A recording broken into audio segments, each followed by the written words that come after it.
Student, Madhya Pradesh के ज़िलों की श्रृंखला में हम सागर संभाग के ज़िले पढ़ रहे थे।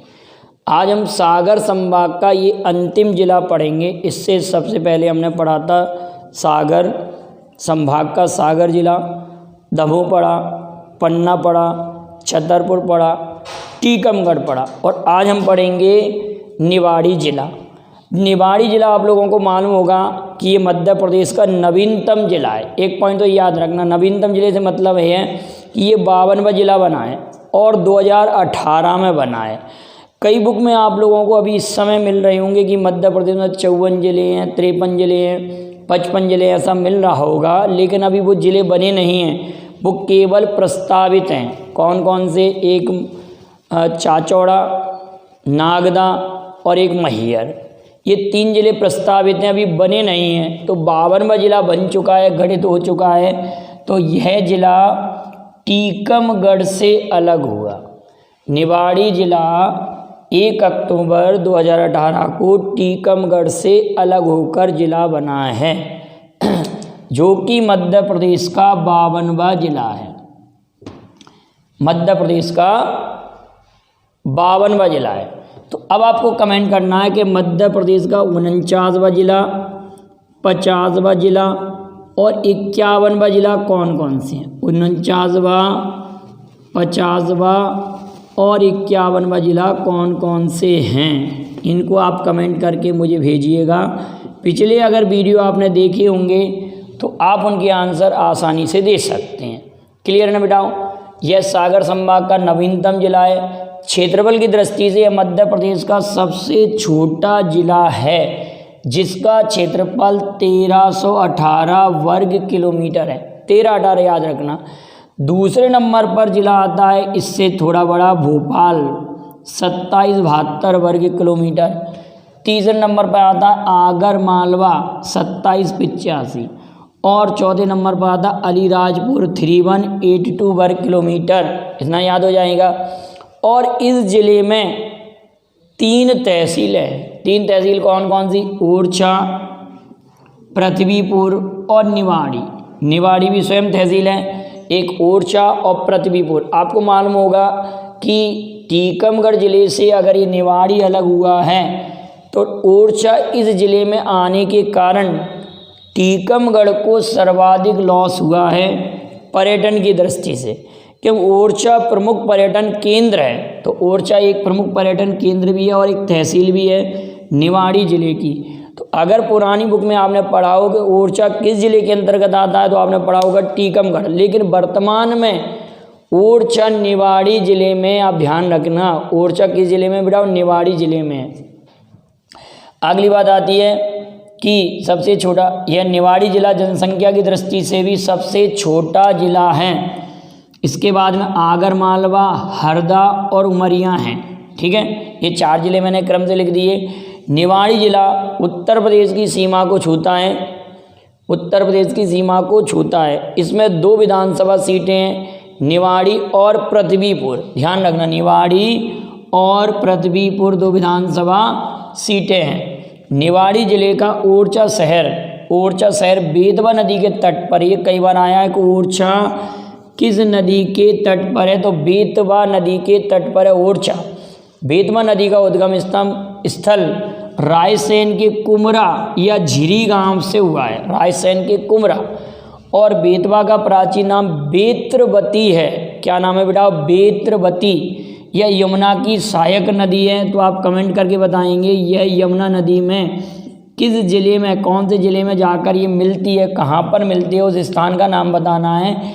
यमुना की ये सहायक नदी है बेतवा नदी। ओरछा में राजपूतों का शासन था, चंदेलों का शासन था और बुंदेल राजाओं का शासन था। राजपूत, चंदेल और बुंदेल। ओरछा को स्वर्ण भूमि कहा जाता है। ओरछा को क्या कहा जाता है? स्वर्ण भूमि। मध्य प्रदेश की स्वर्ण भूमि क्या है? ओरछा।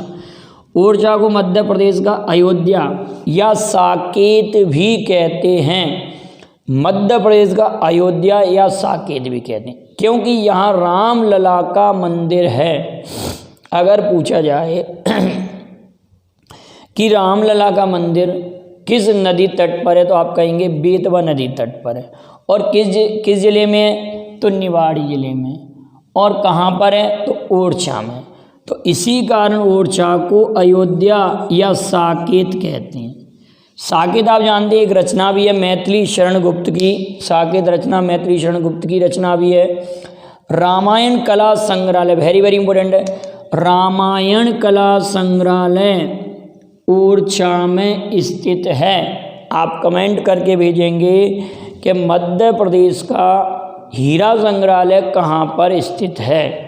अगली इंपॉर्टेंट बात आती है कि ओरछा को रुद्र प्रताप सिंह ने बसाया था 1531 में।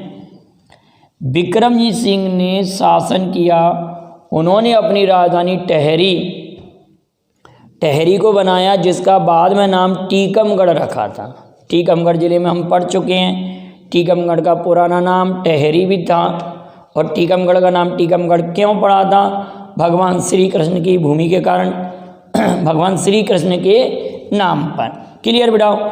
ओरछा में वेरी वेरी इंपॉर्टेंट पॉइंट है, जहांगीर महल भी स्थित है। जहांगीर महल भी स्थित है, जहांगीर के निवास के लिए इसको बनाया गया था। 2019 में जहांगीर महल या ओरछा को यूनेस्को ने अपनी अस्थायी सूची में शामिल किया है। यूनेस्को ने अपनी अस्थायी सूची में शामिल किया है, बाद में स्थायी सूची में हो सकता है। वैसे मध्य प्रदेश के 3 स्थल यूनेस्को की धरोहर सूची में सम्मिलित हैं, 1986, 1989 और 2003 में।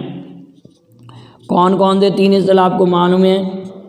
आपको खजुराहो, सांची और भीमबेटका, इसको अस्थायी सूची में सम्मिलित किया है। ओरछा में ही चंद्रशेखर आज़ाद की साधना स्थली रही है। मतलब आप ध्यान रखना, अगर ओरछा नहीं आया तो निवाड़ी आएगा, निवाड़ी नहीं आया तो फिर टीकमगढ़ आएगा। क्लियर है ना। वैसे ओरछा में उनकी साधना स्थली रही, समाधि स्थली नहीं बेटा, साधना स्थली, मतलब यहाँ तपस्या की थी उन्होंने। ठीक है, ये कह सकते हैं। साधना मतलब कार्य भूमि भी कह सकते हैं। निवाड़ी जिले के देवगढ़ का किला स्थित है। देवगढ़ का किला स्थित है, जिसे बेतवा का आइसलैंड भी कहते हैं। जिसे बेतवा या मालवा का आइसलैंड भी, इधर का आइसलैंड कहते हैं, बेतवा का आइसलैंड, बेतवा का आइसलैंड भी कहा जाता है। यह किला जलमग्न हो चुका है, क्योंकि बांध बनने के कारण, पानी भरने के कारण यह किला जलमग्न हो गया। यहाँ पर राय प्रवीण महल स्थित है। राय प्रवीण महल, राम राजा मंदिर स्थित है, जिसकी चर्चा हम कर चुके हैं। हरदौल का मंदिर स्थित है, हरदौल। लेकिन हरदौल की समाधि स्थल दतिया में स्थित है। हरदौल की समाधि स्थल कहाँ पर है? दतिया में। महाकवि केशवदास का जन्मस्थली, महाकवि केशवदास की जन्मस्थली ओरछा है। महाकवि केशवदास की जन्मस्थली ओरछा है। और महाकवि केशवदास को कठिन काव्यों का प्रेत कहते हैं। क्या कहते हैं? कठिन काव्यों का प्रेत। और इनकी प्रमुख रचनाएं केशवदास की रामचंद्रिका, रसिक प्रिया, कवि प्रिया, जहांगीर जस चंद्रिका, इनकी प्रमुख रचनाएं। ओरछा के महाराजा राम सिंह के भाई इंद्रजीत सिंह, राम सिंह के भाई इंद्रजीत सिंह के ये दरबारी कवि एवं मंत्री थे। केशव स्मृति समारोह भी ओरछा में आयोजित होता है। केशव स्मृति समारोह ओरछा में आयोजित होता है। तो आप कमेंट करेंगे कि कालिदास स्मृति समारोह कहाँ आयोजित होता है। ओरछा अभयारण्य की स्थापना 1994 में हुई। इसे पक्षियों का अभयारण्य भी कहते हैं। उत्तर प्रदेश और मध्य प्रदेश की सीमा पर माता टीला बांध, ठुकबा बांध और परीक्षा बांध स्थित है। परीक्षा छा बनेगा यहाँ पर, परीक्षा बांध स्थित हैं। अब अगली इंपॉर्टेंट बात है कि निवाड़ी, एक निवाड़ी जिला है मध्य प्रदेश का, और एक नीमच जिला है। 2 जिले ऐसे हैं जिन्हें केवल एक एक जिले की सीमा छूती है और एक राज्य स्पर्श करता है। तो निवाड़ी को करता है टीकमगढ़ जिला, और उत्तर प्रदेश की सीमा को छूता है। नीमच मंदसौर को स्पर्श करता है और राजस्थान के बॉर्डर से लगा हुआ है। नीमच को क्या कहा जाता है? नीमच आप लोगों को मालूम होगा, नीमच कहाँ चर्चा में था? आप बताइए। कि 1857 के विद्रोह के समय नीमच कहाँ चर्चा में था, मध्य प्रदेश में, उसको आप कमेंट कीजिए। और ये क्वेश्चन कोई इंपॉर्टेंट नहीं लेकिन फिर भी पूछा जा सकता है अक्सर कि जब निवाड़ी जिला बना तो उसके प्रथम कलेक्टर ओरछा के नहीं, ये निवाड़ी होना चाहिए, निवाड़ी के मतलब निवाड़ी जिले के ये निवाड़ी होना चाहिए सभी स्थान पर। निवाड़ी के प्रथम